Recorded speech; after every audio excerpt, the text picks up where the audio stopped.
Hello and welcome to Voice of the Voiceless, Speak Your Truth.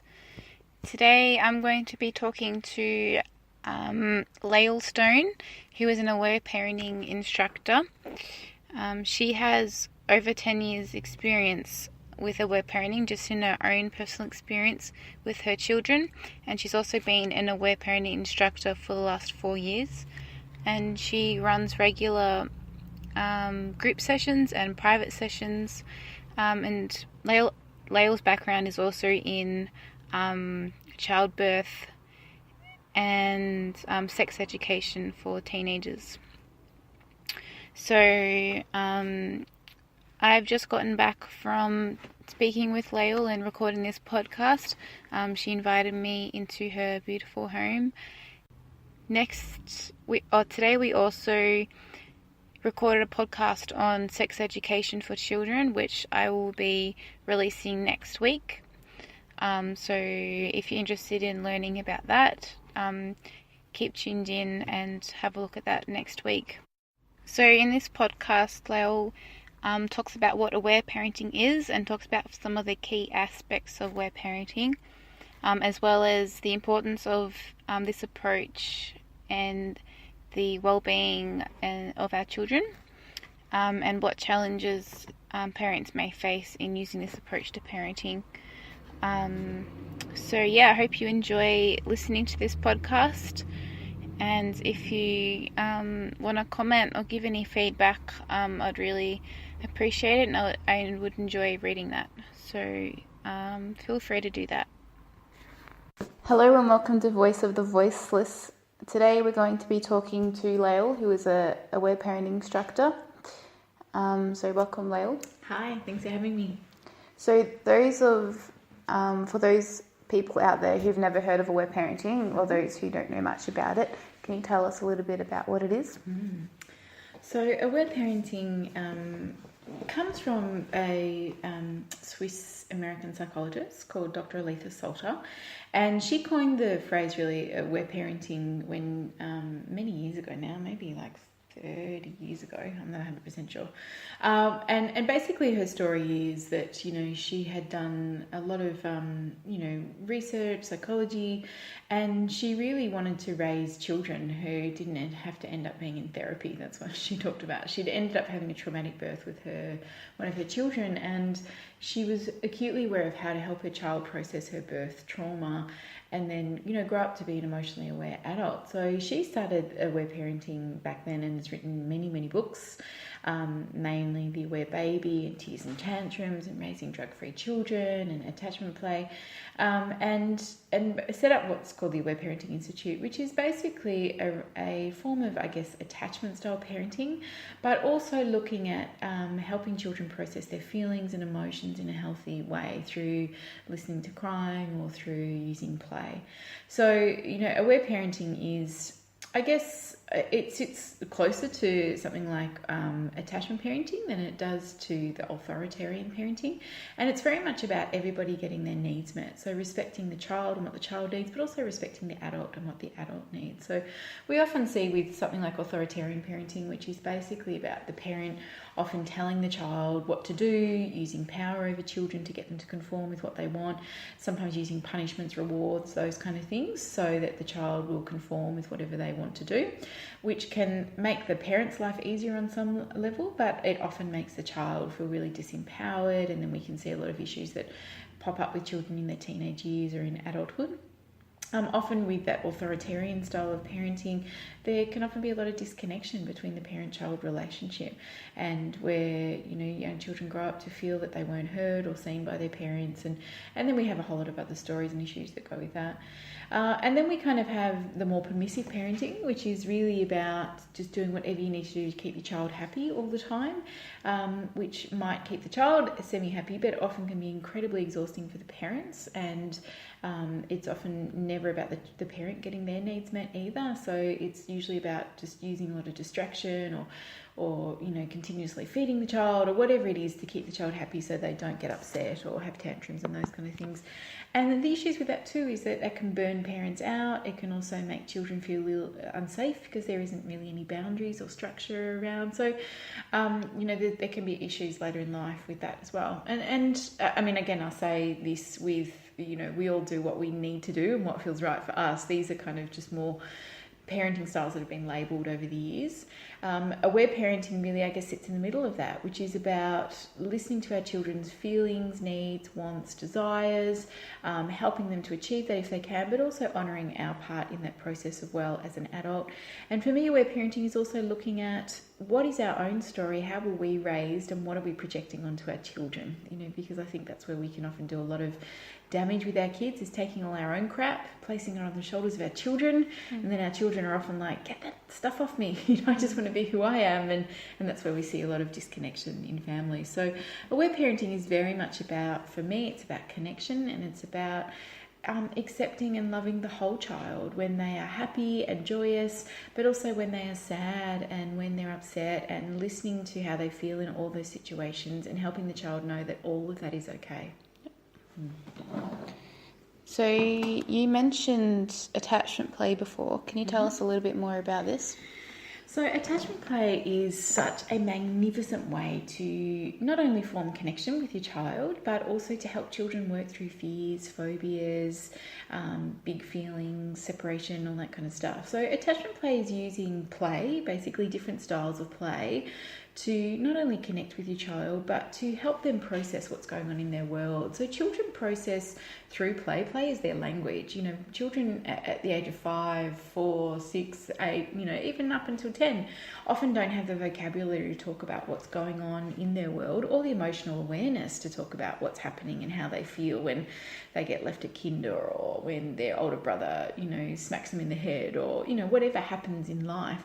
Children at that age don't necessarily have the capabilities to talk about how that feels for them, so they will process that through play.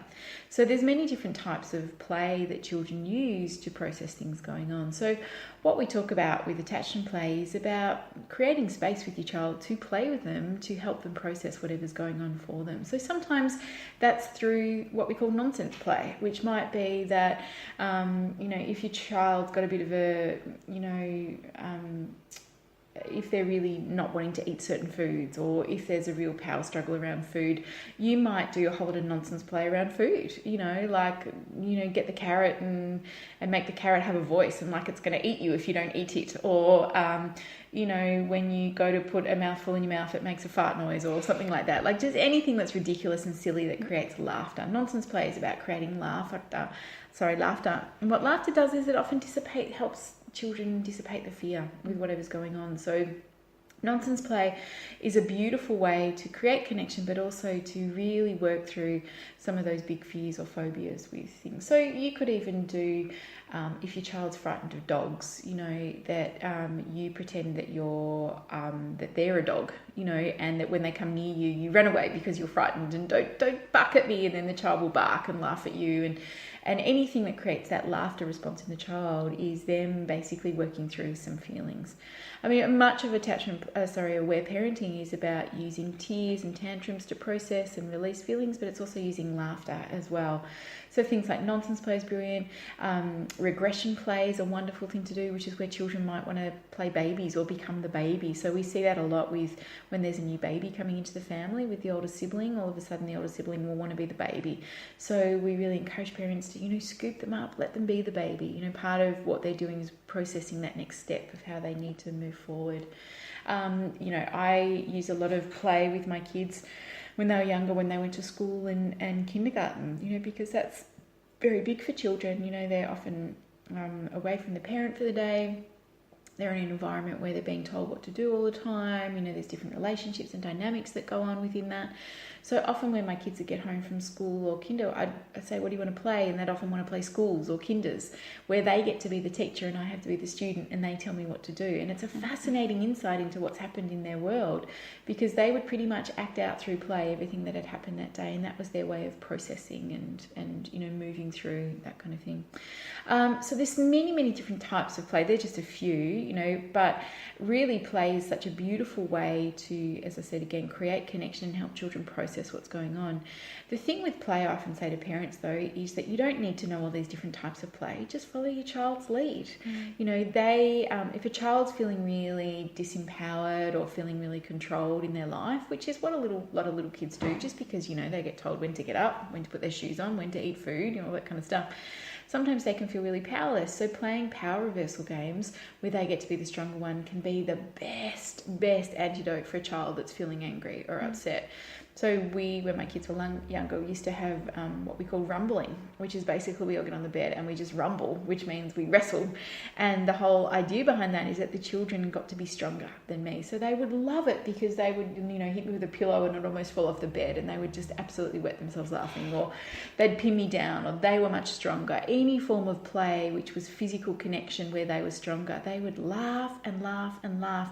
And I could almost just see the tension disappearing from their bodies. And then by the end of it, they would be calm, connected, happy to go and do whatever they need to do. So for me, I find any young children, rumbling is like 100% what you should do every day, you know, which is where your child and you get to wrestle, but they get to be stronger and more powerful. It's really fantastic for them processing what's happening in their world. So play is just brilliant for children to use as a tool to process, and it's even more brilliant if they've got a parent to do it with who can really hold that space for them to do it. Now, it doesn't mean you have to spend hours playing with your child. Just 20 minutes of really focused play with them is often enough to fill up their cup and help them process whatever's going on. I mean, I have many play games and stories that I talk about over the years with my children. But one more recently, my daughter broke her arm for the third time, and she had to have a lot of x-rays, you know, and that was a pretty distressing thing. She had to stay still and it was painful, that kind of stuff.